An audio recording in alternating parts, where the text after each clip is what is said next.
Doutor Marcel, existe alguma informação de direito do consumidor que não está no Código de Defesa do Consumidor? Sim, além dessas que a gente já comentou, dizer de informação precisa, clara, ostensiva e assim por diante, existem outras informações, né, previstas em lei específica. Por exemplo, é muito conhecida a questão da proteção, né, à saúde.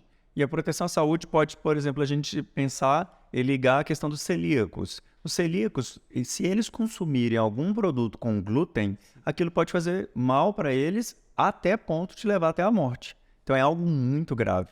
Então, nós temos uma lei 10.674 de 2003 e ela traz os seguintes ditames, resumindo. É bem pequenininha, mas ela fala que é obrigatório em todos os produtos falar que contém glúten ou não contém glúten. Não é para dizer que somente contém glúten. Outra lei que nós tivemos, por causa do aumento do número de pessoas e de identificação, às vezes, de realmente diagnóstico de ter algum problema com lactose, intolerância, seja ela leve, média ou alta, nós tivemos, então, em 2016, uma lei 13.305, que fala que quando contém lactose, é para dizer. É diferente do glúten. Aí não precisa dizer que não contém lactose. Só, então, normalmente vão ser, por exemplo, nos leites, para dizer se tem aquele seja né, tenha lactose ou algum produto também que contenha lactose. Além disso, agora bem recente mesmo, agora no dia 9 de outubro, na verdade a lei já é de 2020, porém agora ela vai ser aplicada e entrando em vigor ano após ano. Então, 2021 ela entrou uma parte, 2022, 2023 até 2025. Então, em 2022, passou a exigir a informação que contenha todos os produtos, dependendo assim do tipo do tamanho da caixa, do tipo do produto, do tipo de lote, com algumas condições. Aí existem algumas instruções normativas e existem também algumas portarias, isso tudo da Anvisa, né, e do Ministério da Saúde, falando então para nós que tem que ter obrigação de informações de açúcar. Então, nós temos um problema de obesidade no nosso país. Isso não é uma coisa mais que a gente só via ou assistia na TV vindo que nos Estados Unidos ou outros países tinham um problema com obesidade. Então, nós já temos um problema, um caso de obesidade já, né, de pelo menos primeiro grau, sendo um aumento muito grande. Então, os açúcares, é a justificativa, sejam os vários tipos de açúcar. O outro, né, é a questão do sódio, né, que também faz mal ao corpo, a quantidade, né, consumida por dia. E, por último, a questão das gorduras. Existem os vários tipos de gorduras, sejam gorduras, né, monoidratadas, hidratadas, saturadas, não saturadas. Então, tem que ter essa informação. Isso já até continha em alguns produtos, mas outros não. Agora passou a ser obrigatório. Isso é muito importante. E aí vai vir um selinho. No selinho, o selo mesmo que vem contendo no produto, ele é em forma de lupa. Então, vai vir uma lupazinha e a lupa vai dizer quando o produto é nocivo. Aí vai vir a lupa. Aí ela vai dizer, são lupa com 3 linhas. Se o produto tiver o consumo dele diário, por exemplo, um copo, uma xícara, uma colher. Então, se for uma quantidade muito alta, só aquela colher ou só aquele copo 200 ml, 100 ml que vai utilizar, ultrapassar a quantidade de gordura hidrogenada, de sódio ou de açúcar que é prejudicial por dia, tem que vir a lupa. Se tiver só 2, uma lupinha com 2 tracinhos e vem constando qual é. Se tiver só um, por exemplo, só o sódio, a lupinha com o sódio. Sim, entendi. Então isso vai ser muito bom, mas vai ser para os produtos fabricados daqui para frente, não os lotes antigos. Pegando esse gancho do Dr. Marcel, recentemente eu tive uma situação que eu achei bastante interessante. Um amigo meu, ele não pode consumir itens que tenham glúten. E ele gosta muito de cerveja, né? E aí eu descobri, eu não sabia que tinha cerveja sem glúten, que é especificamente para esse público. Ele comprou, me deu, eu experimentei, ótimo. E aí eu fiquei pensando o quanto aquela empresa, por fazer essa cerveja nessas condições, para um grupo seleto, não está faturando. Porque eu não sei se tem a concorrência com o mesmo produto. Talvez seja o caso de ele ter uma parcela do mercado que ele atinja com aquele produto, que vai gerar um lucro que ele não estava previsto antes. Então, mesmo essas proteções do consumidor, a empresa, se for bem orientada, se tiver um planejamento estratégico inteligente, ele vai conseguir obter lucro e abarcar um público que não abarcava antes. É uma situação que atinge muita gente no Brasil, com questão do glúten, da lactose, que pode abrir um novo mercado para aquela empresa e ela utilizar essa proteção do consumidor, que a princípio seria prejudicial para a empresa, para o faturamento da empresa, em prol dela mesma. Então ela abre um novo mercado e obtém uma nova fonte de lucro a partir das informações exigidas pelo Ministério da Saúde e pela Anvisa. Sim, mas quando nós falamos em grande escala, é fácil ter esse tipo de informação. E microempreendedor, como é que faz? Exatamente. O doutor Olímpio até já mencionou, né, em parte, iniciou para dizer que para as pequenas empresas ou pequenos negócios ou prestadores de serviços, eles não têm também estrutura e nem grande formação, né? Já as empresas de médio ou grande porte, elas normalmente têm um saque, então que é um serviço de atendimento ao consumidor, um 0800 ou um e-mail, um local, e aí quanto maior, tem mais estrutura para receber os pedidos, reclamações. Então já aconteceu, por exemplo, comigo mesmo, de uma vez um produto chegou e ele falhou, era um bom ar, eu comprei um bom ar. E na hora que já no comecinho, nas primeiras apertadas, ele falhou. Então a empresa pediu que eu enviasse o bom ar para eles, né? E aí era custo do correio por eles, e eles me devolveram em troca dois bom ar, né? O produto é o nome da marca, né? Que é purificador de ar.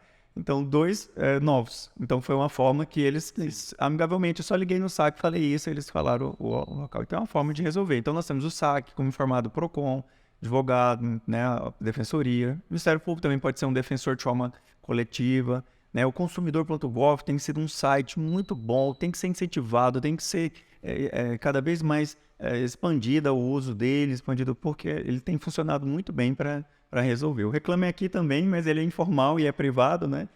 E eles são uma associação para poder, de certa forma, os consumidores poderem fazer a reclamação, e algumas empresas já respondem de imediato, e elas ou já resolvem, ou se não resolvem, aquilo fica constando lá e cria um ranking, e aquele ranking diz empresas que têm mais reclamações, né, tal, e empresas com mais reclamações e que resolvem, empresas que têm mais reclamações e que não resolvem.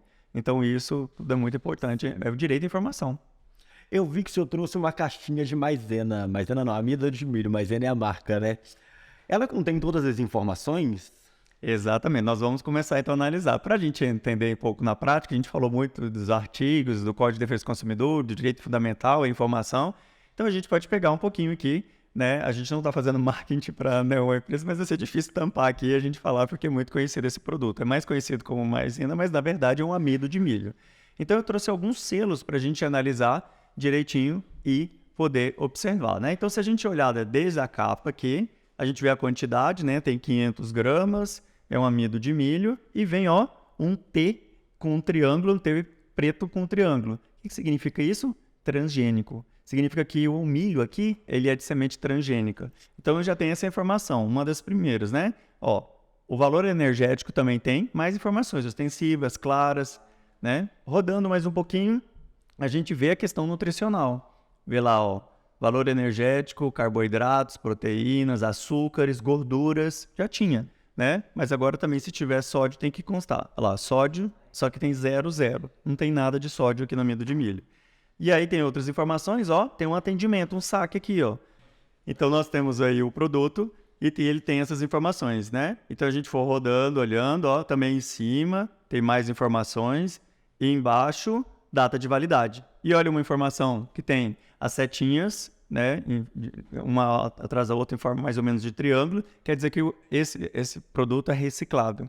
Então é uma das possibilidades que a gente tem. Tem um lote de fabricação, a data, o horário e até a data de vencimento. São aqueles direitos que a gente viu. Então a gente viu aqui na prática, esse produto contém algumas informações. Mas eu trouxe um outro produto com mais informações. Esse tem muitas informações mesmo, que é o leite. Por que esse tem mais informações? Porque ele é líquido. E sendo líquido, algo que perde muito fácil, é perecível, então abriu já tem que consumir. Tanto é que há a especificação de que abriu, olha lá, ó, aberto, manter refrigerado e consumir em 2 dias. Às vezes a gente nem consome, dura mais tempo, né? A gente fica com leite lá uma semana, Essa eu não tempo sabia, não.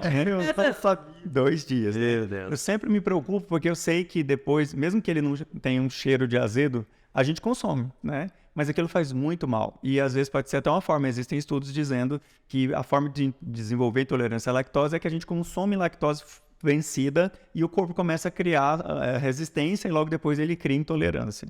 É uma das formas. Mas aí ó, tem ó, o sódio, da mesma forma, só que não tem Perdão, sódio tem informações, ó, 155,4 miligramas. Então tem uma grande quantidade de sódio aqui. Agora, gorduras saturadas, gorduras totais, gorduras trans, carboidratos, proteínas, cálcio e assim por diante. Então, ó, tem um saque também, serviço de atendimento, um 0800, tem um e-mail, atendimento. Fala aqui, ó, também tem uma figurazinha, né, de uma pessoa e um lixo, para descartar esse produto num lixo reciclável, né, de específico lixo reciclável. Continuando rodando aqui, a informação, então, além do comercial deles, a quantidade tem que ter, que é 1 litro, que é quando for em litro, e a quantidade de gordura. E ele é integral, porque tem gente que não pode consumir. Então, tem o desnatado, né, tem o integral e o comum não vem informação. E aí vem um aviso importante, ó, não pode ser consumido por pessoas menos de 1 ano, exceto se for por recomendação médica, sempre levando em consideração a questão da saúde. Aquele selo parece ambiental de reciclagem, mas se a gente for pensar, é do consumidor. Por quê? Porque uma vez que a gente começa a se interessar, começa a se preocupar com o nosso meio ambiente, que nós não estamos separados, não tem como a gente falar de meio ambiente separado de outras coisas. A gente está junto, então a gente também começa a preferir. Se a gente tiver um tempinho, né, dá um trabalhinho olhar. Se a gente for fazer uma grande compra, a gente olhar todos os produtos, vai ficar horas e horas. Agora até descobrir dos 2 dias, eu acho que eu tô com leite em casa. Mas enfim, o que a gente pode fazer é isso. O que a gente faz? Cada vez a gente vai olhando um produto. Olha um produto assim, leites. Então eu já sei qual é o melhor que é para mim. Já começo a escolher ele, né? E aí eu vou vendo também a questão de preço. Outros selos que nós temos, ó, também reciclável, daquela mesma forma do outro que tinha no amido de milho. Tem esse SIG, esse selo SIG, esse selo tem sido muito disputado até para a questão de levar em consideração importação e exportação, porque está dizendo que são produtos sustentáveis, tanto a fabricação, né, quanto a reciclagem. E com a fabricação, não só a empresa que fabricou, mas de onde ela comprou esse papel para fazer isso, que ele é um papel com um plásticozinho. Sim. E de onde veio o plástico? São de empresas que também são ambientalmente responsáveis. Então, elas também têm esse selo SIG, ele tem que vir lá desde a cadeia inicial até o produto, até chegar na nossa mão.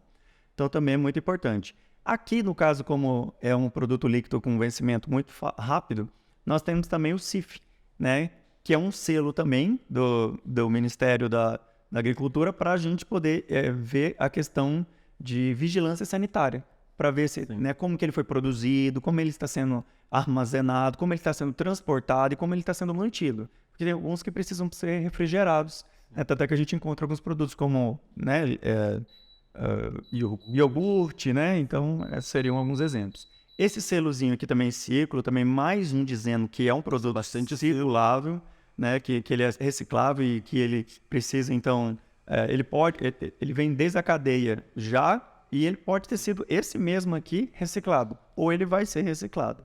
E aí ele vem constando, esse IFSC, que é um dos selos ambientais, certificações ambientais mais famosas no mundo.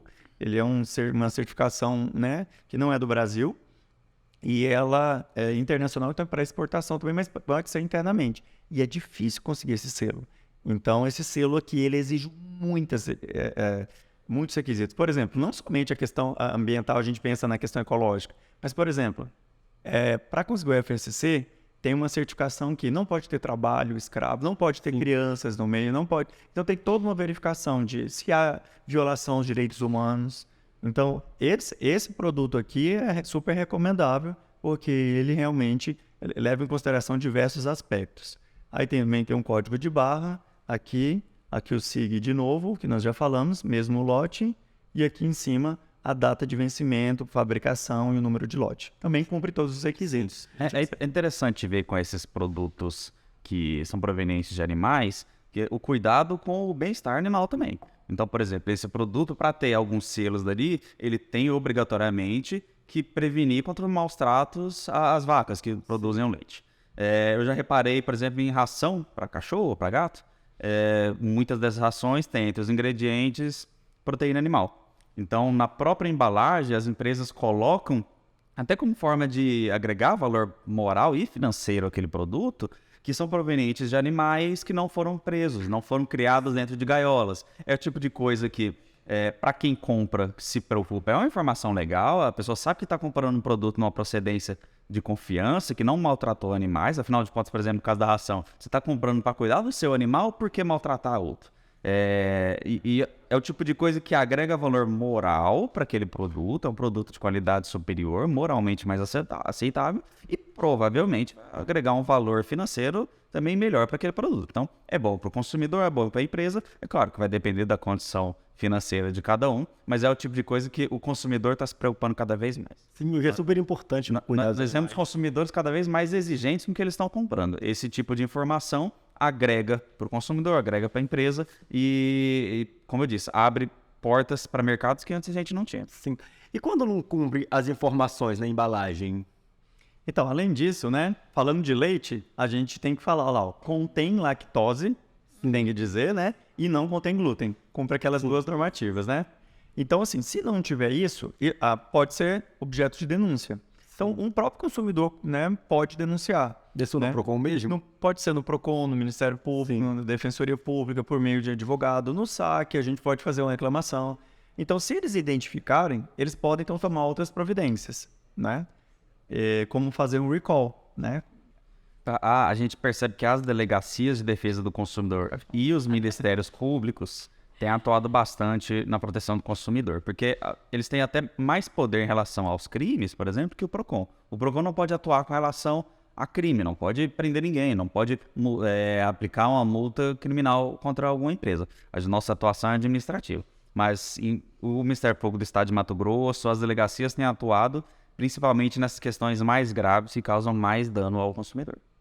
É importante frisar aqui que quando o fornecedor ele coloca ali no mercado de consumo produtos ou serviços que contêm ali alguma nocividade ou periculosidade à saúde ou à segurança, o que acontece? A priori, esse fornecedor ele deve comunicar esse fato, né, às autoridades competentes e aos consumidores mediante aquelas anúncios publicitários.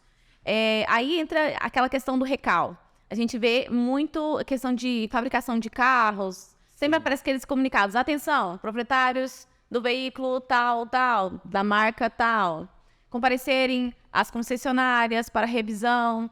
E assim, essa questão do recall aparece muito recentemente, né? Porque o recall, o que acontece? Ele é a forma que ele vem a público, que o fornecedor ele vem a público informar ali um defeito, né, ou risco que o seu produto apresente aos consumidores e, ao mesmo tempo, ele tem que fazer o quê? Ele tem que recolher os produtos, esclarecer os fatos e apresentar soluções. Inclusive, tem uma portaria do Ministério da Justiça, portaria 618 de 2019, que ela disciplina esse procedimento do recall. E lá no artigo 3º, ele informa que o fornecedor que posteriormente introduz esse produto ou serviço tiver conhecimento da nocividade, ele deverá comunicar esse fato no prazo de 2 dias úteis contados da decisão de realizar o chamamento, né, à Secretaria Nacional do Consumidor e os órgãos normativos, né, como a Anvisa. O que ocorreu recentemente, no dia 18/10, foi anunciado aí que a marca de produtos de chocolates Garoto, 2 lotes desses produtos, eles apresentaram aí alguns riscos à saúde do consumidor. Então, foi informado e já está sendo feito esse recolhimento desses produtos, né? A empresa informou que ocorreu uma avaria ali no equipamento que fabrica esses chocolates e pode conter risco de conter ali alguns pequenos fragmentos de vidros. E esses vidros, obviamente, ali no produto, eles podem causar algumas lesões na boca e mucosas. Então, é importante a empresa vir a público, né, comunicar o fato, recolher o produto, esclarecer e prestar soluções. Inclusive, eu selecionei aqui os lotes, né, para o consumidor ficar ciente.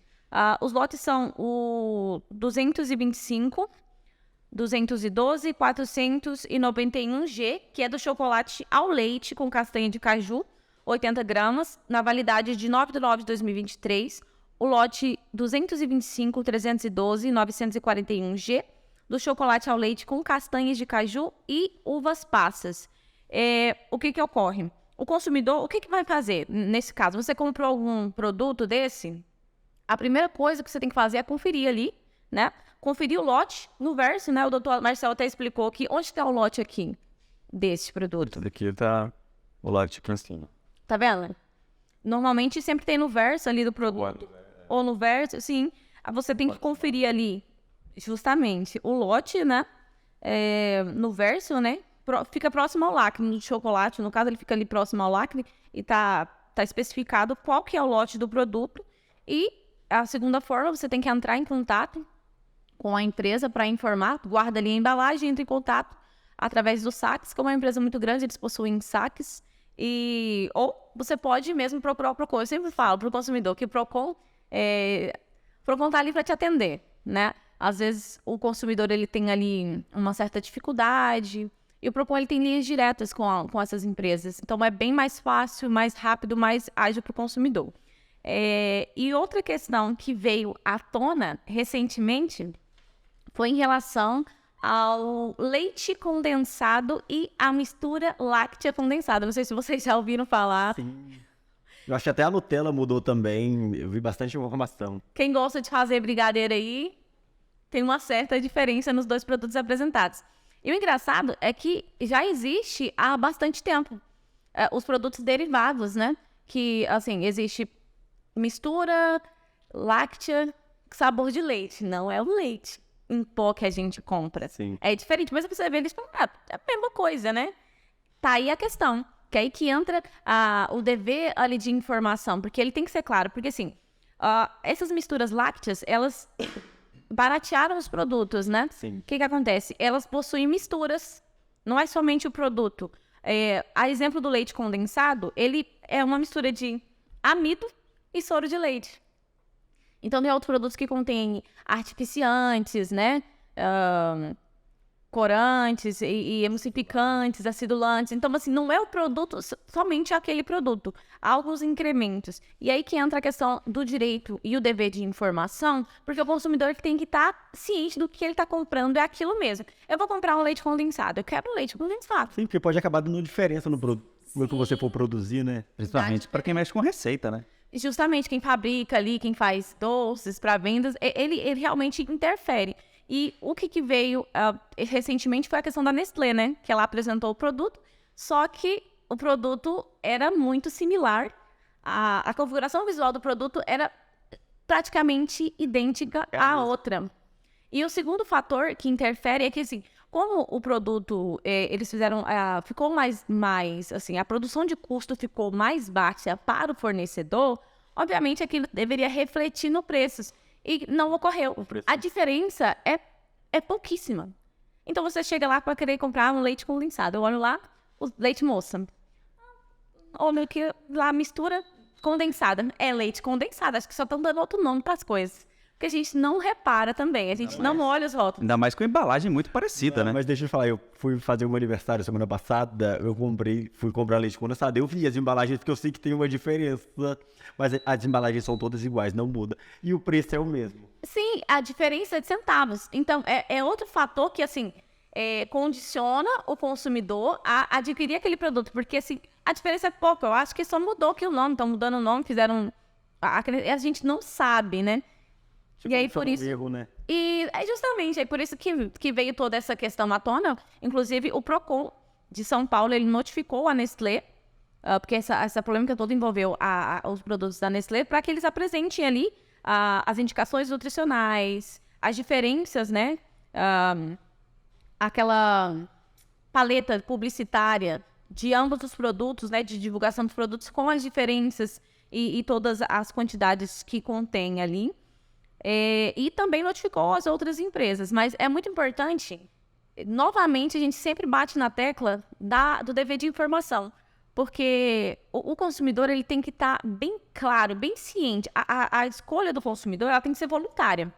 Ele vai levar, o que vai levar ele a comprar um produto ou não, ele tem que estar... Por isso que as informações elas têm que ser ostensivas, elas têm que ser claras. Não te induzir ao erro, né?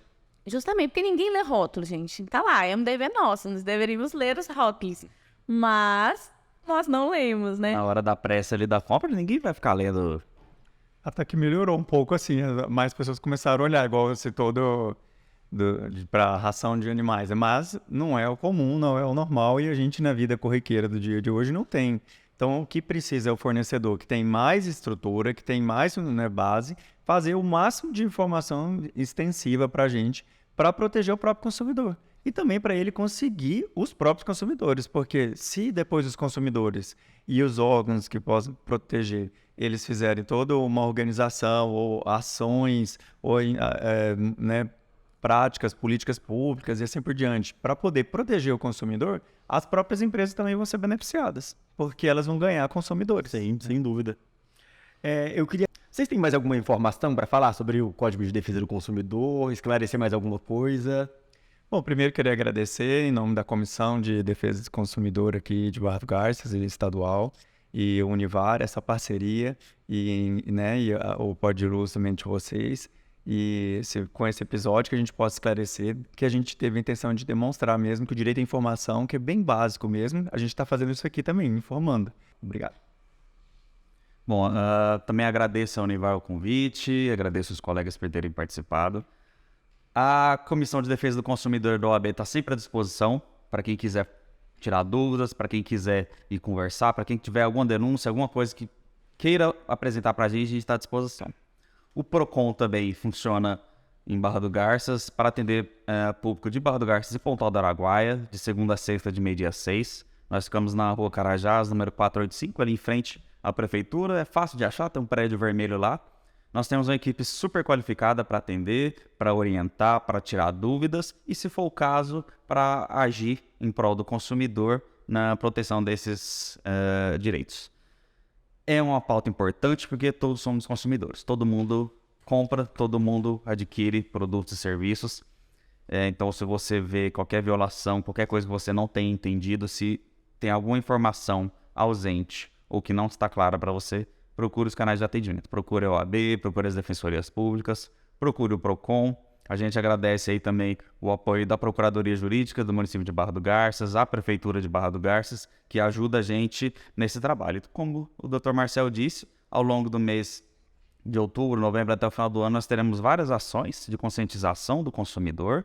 Nós estamos organizando palestras, encontros, vamos promover alguns eventos para o consumidor de Barra do Garças, Pontal e Aragarças ser cada vez mais instruído e tenha mais conhecimento acerca dos próprios direitos para exercer a própria cidadania. Então, de novo, agradeço o convite e nos coloco à disposição. Eu gostaria de agradecer mais uma vez vocês estarem disponibilizando esse espaço aqui. Muito importante para a nossa comunidade, né, de forma geral. Estamos aqui apresentando e falando a respeito do dever de informação, que é de forma primordial para nós, consumidores. E muito obrigada mais uma vez pelo espaço. Eu gostaria de agradecer ao Dr. Marcel, doutora Jaqueline e doutor Olímpio por esclarecer um pouquinho mais as informações do Código de Defesa do Consumidor. E vem muito mais por aí, gente.